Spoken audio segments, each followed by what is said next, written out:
प्रदेश सरकार के 3 मंत्रियों की बड़ी प्रेस कॉन्फ्रेंस देखें। क्या इस कॉन्फ्रेंस में खास बात? सरकार के 3 मंत्रियों की बड़ी प्रेस कॉन्फ्रेंस। मंत्री रविंद्र चौबे, मोहम्मद अकबर, प्रेमसाद सिंह टेकाम ले रहे प्रेस कॉन्फ्रेंस।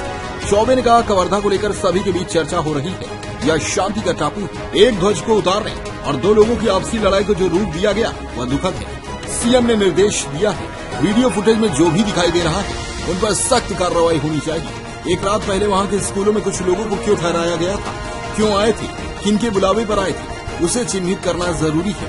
यह भाजपा द्वारा प्रायोजित घटना है। छत्तीसगढ़ की जनता उन्हें माफ नहीं करेगी। मुद्दा विहीन होने के कारण वे इस तरह से काम कर रहे हैं। आज उन सभी वीडियो फुटेज को मीडिया को दिया जाएगा।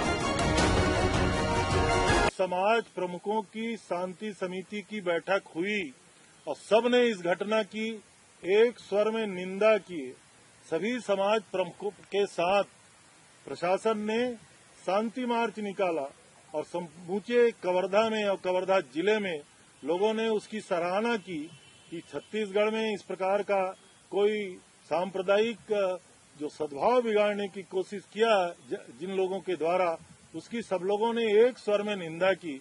मैं फिर से आपके माध्यम से न केवल कवर्धा, पूरे प्रदेश की जनता से अपील करना चाहता हूं कि भारतीय जनता पार्टी जिस सांप्रदायिक रंग में देने का इस घटना को प्रयास कर रही है, उसको हम लोगों को सबक सिखाना है।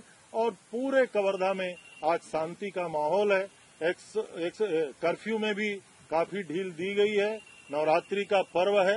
आने वाले समय में प्रशासन के द्वारा और भी ढील दिया जाएगा और आने वाले समय में पूरी कवर्धा नगरी और कवर्धा जिले में शांति की अपील करते हुए मैं ऐसा समझता हूं कि वहां की जनता इस बात को समझ चुकी है कि राजनीति करने वालों का काम इसी प्रकार वो कवर्धा को अशांत करने की कोशिश में लगे हुए हैं।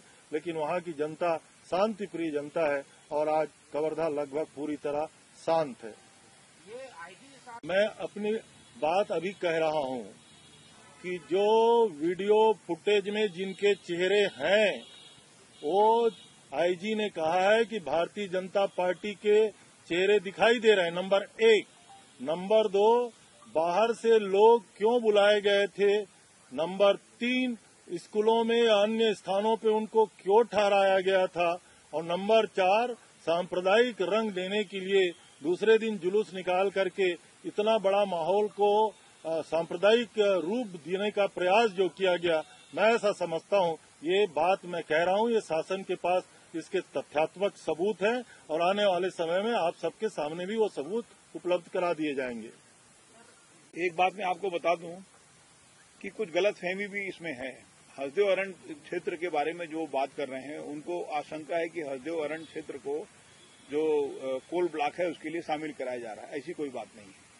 और दूसरा ये कि कुल मिला के मामला आता है हाथी रिजर्व वाला। तो तत्कालीन सरकार के समय सेमरसोत, बादलखोल, तमोर पिंगला, ये 3 हाथी रिजर्व बने थे और एलिफेंट रिजर्व के नाम से भारत सरकार से ये तीनों की अनुमति प्राप्त थी।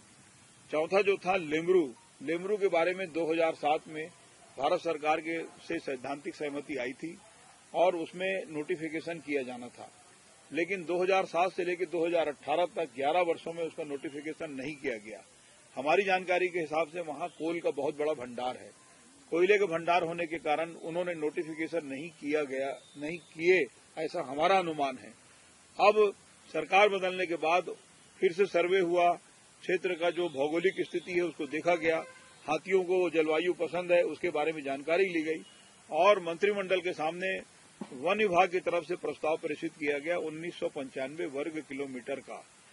मंत्रिमंडल से भी उसकी सहमति हो चुकी है। अब उसका नोटिफिकेशन किया जाना है और बीच में बहुत से लोगों का बयान आया कि उसको कोयले के कारण 1995 वर्ग किलोमीटर को घटाया जा रहा है, कम किया जा रहा है। ऐसी कोई बात नहीं है। 1995 वर्ग किलोमीटर जो बढ़ाकर एक बार तय कर दिया गया वही रहेगा।